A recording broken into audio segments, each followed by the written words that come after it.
I thought that was very kind. It's nice. It makes it organic to the Yeah. situation. Yeah.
And so I thought, well, what this first movement is dealing with is shadows. Why don't I make a piece called Shadows? And you turn to the second movement, and there you are doing the key click, not with the hole open, but you put your blowhole right into the curve of your chin, and be sure to shut the blowhole entirely. And then bang the G key while fingering the note that you want. In this case, the note you finger is a G. So you're just going to C, B, and A will be down, and you'll take up your fourth finger and go bang on G. And it comes out boom, like that. Otto Looney, when I played these for him, he said, I've always loved popcorn, John. I'm so glad we got one into one of your pieces. So that's how this second movement works, is two kinds of key clicks.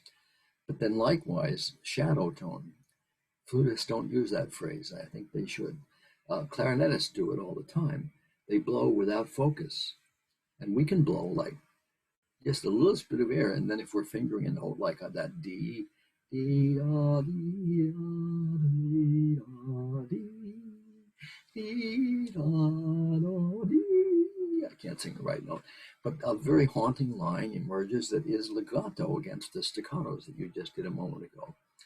And you don't, you want to be sure, on the three P's there is what you got to do. A lot of people play two P's or one P and the effect is gone. It's just air tone basically, but with pitch. But the piece is still playing hide and seek all the time. And then finally the last phrase, all hopefully in one breath. I think it gives you almost a total chromatic there, not quite. And you can breathe between the B flat and the A if you need to. And sometimes I do, but that time I got through it without doing that. But the nicest part of all for me is that it's all triple piano, that you're not using any air, and then finally you're using a little air to cut the sound into existence. Then when you modulate to air only, you're even farther away than you were when you began the piece. And then you finally get to the open C sharp and fingered E. And that, you can carry that from 4 Ps down to 10 Ps, and there's still somewhat of a sound left over. Look, number one is about thinking of yourself as a chorus.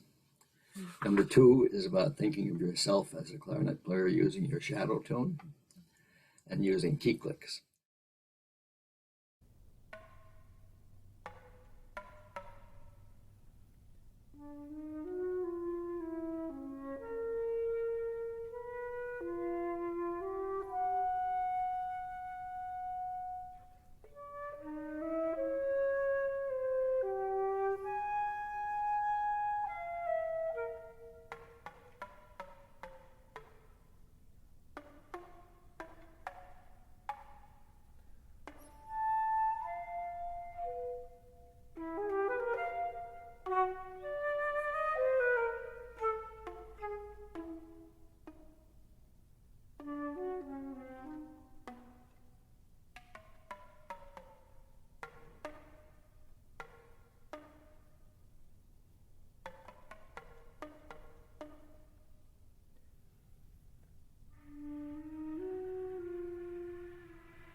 Number 3 is, believe it or not, 12 notes only.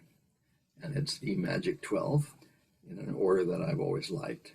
Tritone at the beginning and seventh at the end. But it's the first phrase has 7 different ways to finger C. And what you do when you do these is it'll get a little flatter, okay? But every single fingering, if you're still blowing right through, will be a kind of click that everybody will hear because a lot of fingers are moving, but yet the C is still there. And these fingerings design that the C makes a terrifically effective diminuendo, right? From forte and everything that we associate with that notation of forte on that particular C, and the tenuto I put on it, an ordinario, just to indicate that the tone was normal. Which you don't do that on the flute very much, but on the violin, when you finish the strange thing, you put ORD. So I decided we get that too in our vocabulary. So the C fades and fades and fades and fades and fades and fades, and finally you think there can't be another one. There is one more. Oh my God! So that's the study in timbre in the sense that those are 7 different tone colors for that C. No two identical. Yeah. And it does get a little flatter, so it does sound all right to my ear anyway that's happening there. I wonder if Robert would be able to make that all one pitch. I wouldn't want him to if he could. I appreciate that it's not. I was going to say I really like that it changes because they have different meanings. Oh yeah, Thank you, Meg. I think they do. Anyway, looking ahead, here's another phrase that then does it. And the F sharp, I say to use a metallic F sharp, then an ordinario, then a recorder-like, and then start to switch the fingerings. And you come off to one of the most wonderful fingerings that exists for a very distant F sharp. There is that fingering. You finger low B and then just crack open the L4, not too much either, by the way. And usually on the uphill side of the L4, you'll get either that note or an octave of that note. That sounds like it's coming from San Francisco, and we're on the East Coast and that's on the West Coast, but it's there. I'll just go on and say that you then play the similar game with B, but it's shorter, and then it slides to A, and then you go through a somewhat more chromatic thing. And on the bottom line, this is fun to do. You finger a C sharp, then you add your thumb, and then the third finger, then the fourth, and then right hand R, and then right hand R2, and then R3. And just do that, and you'll think you're playing Afternoon of a Faun. I love that part. So that's like a dreamy version of it. It doesn't go quite as far down as that does, but I hope that people imagine that there. And then a long phrase that finally comes back to the G that we began the piece on, except it was a C at that time. And it's the 12th tone.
What next? Well, okay, let's get down to the multiphonics. And so this next one introduces a little 3-note cell that could also be played with one fingering. And that's when I get into the multiphonic, where it has the thumb 2, 3, 4, and 3, 4 trill, and ask that all those notes be played without changing the fingering. And what you've done is you've just played them with different fingerings, and now you play them with different fingerings. Then you start with. And so I'm just hunting around for these, and there's a lot of very nice major and minor ninths across the register break. The main key being open is the C key. And I thought, well, let's investigate that by itself. And then one of my favorite things, the bottom line, I'll just sing it. Do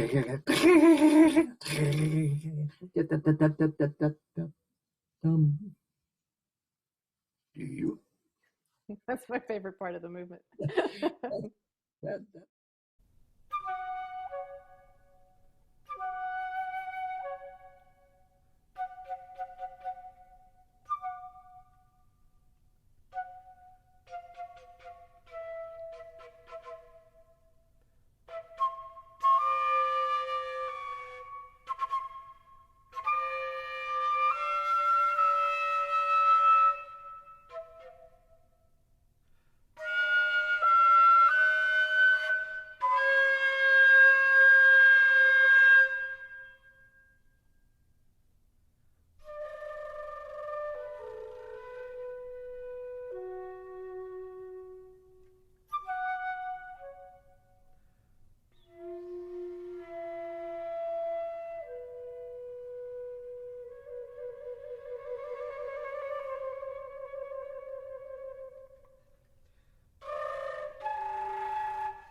That became, of course, the idea that triggered the Gunther piece, although I had written number 6 based on the same 2 notes that number 4 had ended with.